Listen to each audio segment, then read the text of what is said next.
வணக்கம்.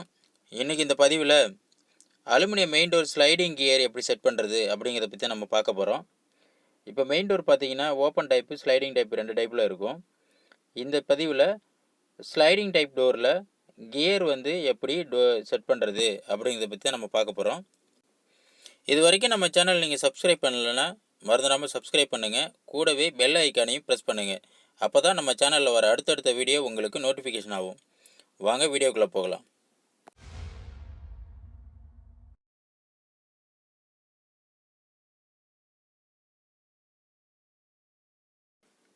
Gear box பார்த்தீங்கன்னா இது மாதிரி தான் இருக்கும். இப்போ அந்த கியர் பாக்ஸில் என்ன இருக்குது அப்படிங்கிறத பற்றி நம்ம பார்க்கலாம். கியர் பாக்ஸில் பார்த்தீங்கன்னா 2 செட்டு, ஒரு செட்டு ஸ்லைடிங் வீல் இருக்கும், ஒரு பேர் இருக்கும், அதாவது 2 நம்பர் இருக்கும்.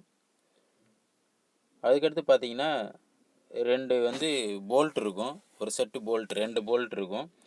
இந்த ஸ்லைடிங் வீலை டோரு கூட இந்த போல்ட் தான் ஜாயின் பண்ணுறதுக்கு யூஸ் ஆகும். இதை வச்சு தான் அது டோரை கழட்டுறதும் செட் பண்ணுறதும் இது தான் வரும். அதுக்கடுத்து பார்த்திங்கன்னா இதை மாதிரி 2 ஸ்க்ரூ பிளேட் இருக்கும். இந்த பிளேட்டை நம்ம டோரோட டாப் ஃப்ரேமில் ஃபிக்ஸ் பண்ணணும். அதுக்கடுத்து பார்த்திங்கன்னா 2 புஷ் இருக்கும். இவ்வளோ தான் இந்த கியர் பாக்ஸில் இருக்கும். இப்போ பார்த்தீங்கன்னா ஒரு டோருக்கு 2 sliding wheel, 2 bolt, 2 screw plate, 2 push, 2 stopper இருக்கும். இதை நம்ம எப்படி ஃபிக்ஸ் பண்ணுறதுங்கிறத பற்றி பார்க்கலாம்.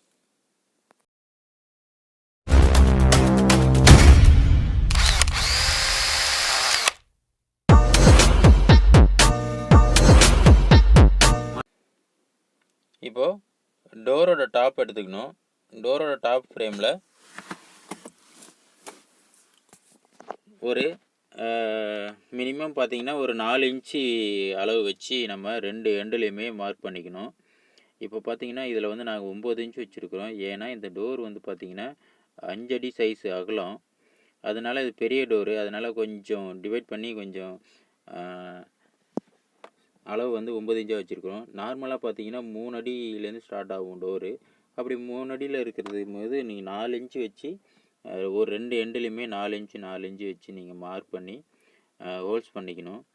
இந்த சென்ட்ரு பண்ணி அது 1.25 இன்ச்சு இருக்கும். அந்த அகலத்தில் கரெக்டாக சென்ட்ரு பண்ணி ஹோல்ஸ் பண்ணிக்கணும்.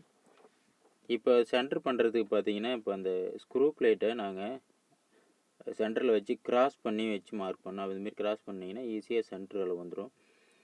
அதை நீங்கள் ஹோல்ஸ் பண்ணுறதுக்கு 10 mm பிட்டு இல்லாட்டினா 12 mm பிட்டு யூஸ் பண்ணிக்கிங்க. போல்ட்டோட சைஸ் பார்த்தீங்கன்னா 8 mm இருக்கும். அதனால் நீங்கள் 10 mm பிட்டு யூஸ் பண்ணிங்கன்னா போல்ட்டு அந்த ஹோல்ஸில் இடிக்காமல் ஈஸியாக போயிட்டு வரும். ஏன்னா அந்த போல்ட்டு அந்த பிளேட்டில் டைட் பண்ணும் போது செக்ஷனுக்குள்ளார போகும். அதனால் நீங்கள் 10 mm இல்லைன்னா 12 mm வச்சு ஹோல்ஸ் பண்ணிக்கிங்க. 2 எண்டுலேயுமே அதை மாதிரி ஒரே மாதிரி சைஸை வச்சு மார்க் பண்ணிக்கிட்டு நீங்கள் அந்த பிளேட்டை ஃபிக்ஸ் பண்ணிக்கணும்.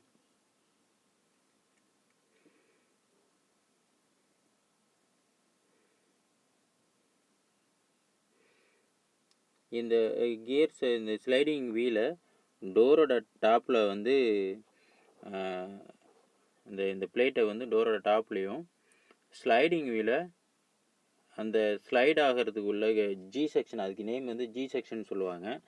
அந்த செக்ஷனில் தான் இந்த வீலை செட் பண்ணி அதை நம்ம ஃபிக்ஸ் பண்ணணும். அந்த ஜி செக்ஷனில் தான் இந்த கியர் ஸ்லைடிங் ஆகும். ஜி செக்ஷனில்